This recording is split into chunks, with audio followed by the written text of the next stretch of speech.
स्वारगेट बलात्कार प्रकरणातला आरोपी दत्ता गाडे पकडला गेला असला तरी महिलांची छेड काढण्याची त्याची खोड खूप जुनी आहे। अत्याचाराच्या या घटनेनंतर महाराष्ट्रभर याचे पडसाद उमटतायत। आरोपीवर कठोर कारवाई करण्याची मागणी केली जाते।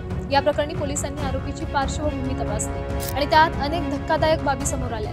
आरोपीनं याआधी देखील एकट्या दुकट्या महिलांना टार्गेट करून त्यांची लूटमार केली आहे। या नराधमाची मोडस ऑपरेंडी नेमकी कशी आहे ऐका।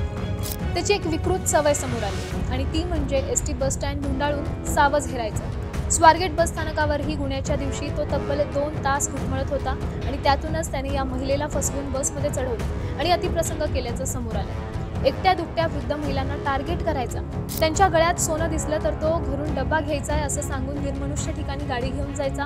या ठिकाणी जीवे मारण्याची धमकी देत महिलांच्या गळ्यातील सोनं काढून घ्यायचा। सूत्रांच्या माहितीनुसार भोरशी एक मुलगी देखील अशीच त्याच्या जाळ्यात आली होती। तो तिला तिच्या मैत्रिणीसोबत सेटिंग करायला गळ घालत होता। एवढंच नाही तर गेल्या वर्षी जानेवारी महिन्यात एका महिलेची छेड काढल्याप्रकरणी पोलिसांनी त्याला उचललं होतं, पण नंतर महिलेनं तक्रार न दिल्यामुळे तो पुन्हा मोकाट सुटला। त्याच वेळी कदाचित पोलिसांनी त्याला जेरबंद केलं असतं तर आज पुण्यातला हा प्रसंग ओढावलाच नसता।